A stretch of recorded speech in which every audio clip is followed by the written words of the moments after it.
The Bermuda Triangle, a section of the Atlantic Ocean that stretches between Florida, Bermuda, and Puerto Rico.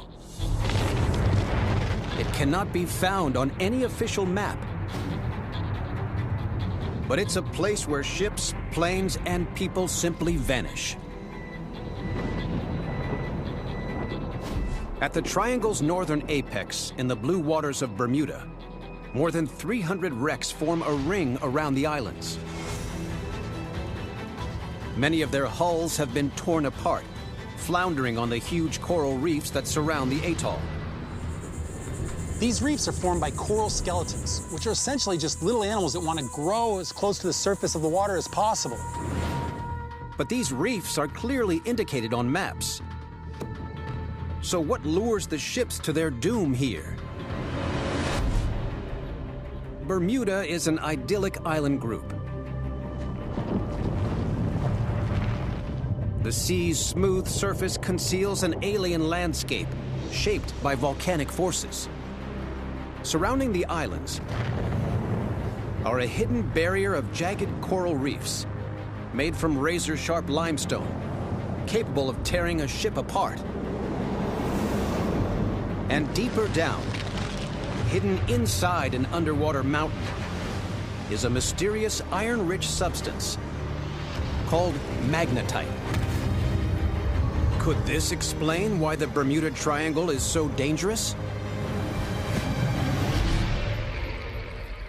When you form iron oxides, or essentially nature's rust, and you subject that to high temperatures, you form magnetite.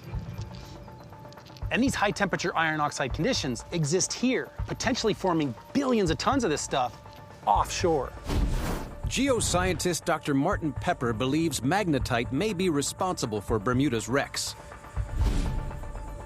Magnetite is the most magnetic naturally occurring substance in the world. But how is a rock buried beneath an island luring ships to their doom?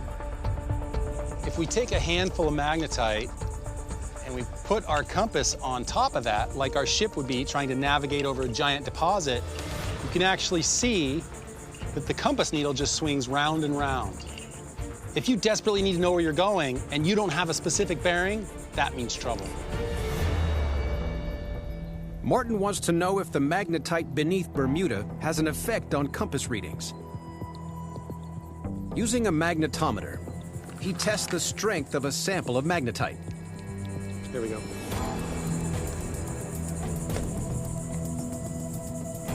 With about a pound of magnetite, I'm getting about 12.4 Gauss. That's about 40 times more powerful than the average magnetic field of the Earth. Martin does the math.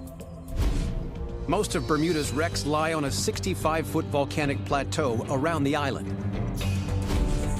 Magnetic fields are essentially a cubic function, so for every 2 feet you go away from it, it decreases its strength 8 times. So you have to be pretty close to this stuff for it to mess with your compass. It leads Martin to an astonishing conclusion. If the magnetite lies beneath the volcanic plateau, there must be an enormous amount of the rock beneath Bermuda. It might be as much as 10 billion tons.